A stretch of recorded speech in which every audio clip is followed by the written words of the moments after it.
This Keurig video did not go as planned. This is a later K-Slim model than the one I did a few years ago, and Amazon had it at a very good Black Friday deal, so I ordered it hoping to make a video showing the differences between the two, or so I thought. The one time I didn't have the camera running, and would you believe it, the Keurig dies on me. Yes, to save time and camera space, I unfortunately didn't have the camera rolling for unboxing or to record me prepping to do a rinse cycle, which I have done so many times in all my Keurig videos. I figured I'd just get the cleansing cycle done and then begin recording what I intended this video for. So I'm just going to walk you through what happened. As usual, I filled up my water tank and plugged in the machine and all the lights came on. Then I opened and closed the lid and the display panel lit up with all the cup sizes flashing, prompting me to select one of them. So I selected an 8 ounce. The machine began heating up and after about 10 seconds, poof, it just went off. Initially, I thought perhaps I didn't press the K brewing button, so I tried to power it on, but nothing happened. Then I unplugged it and plugged it in again, but nothing was lighting up this time. So then I thought, uh-oh, it's happening to me. Out of all the Keurigs that I've used and tested, this is the first one that has died on me, and that also within seconds of starting it. Anyway, I double checked the outlet, unplugged it, plugged it back in, and still nothing. I tried different power outlets, again nothing.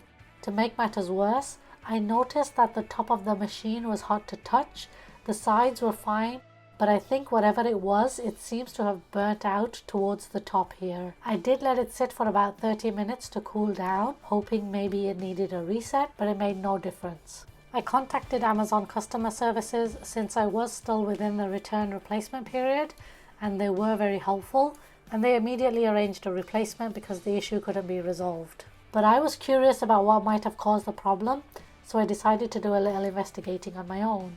I grabbed a flashlight to peek inside the machine. From what I could see, there were 2 wires, one black, one white. The black wire appeared to have shorted, and there seemed to be what looked like spark marks.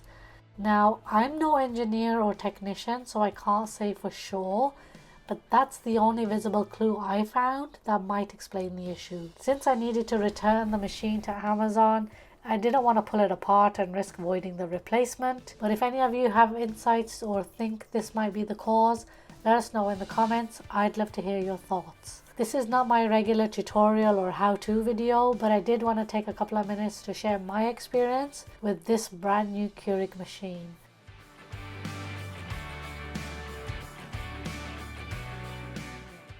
Some of you have commented on my earlier videos about similar issues with Keurig coffee makers dying or overheating, so I wanted to let you know that it has now happened to me too. I think I was lucky that it happened within my return replacement period and within the 1-year warranty. It is a little unfortunate when it happens to those of you when your warranty has finished. That said, I still like using Keurig machines.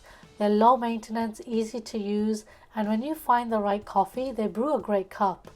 Right now I'm using the Keurig K Iced, but I like to switch things up every few months and try out different models. If you've had any experiences, good or bad, with Keurig machines, please share them in the comments. I think it would be wonderful to start a community where we can exchange tips and help each other out. In the meantime, I'm waiting for my replacement to arrive in the next few days so I can finally work on the video I originally planned. Alright guys, thank you for watching. Please leave a like and subscribe to see more. I hope to catch you in my next video, hopefully with a perfectly working Keurig.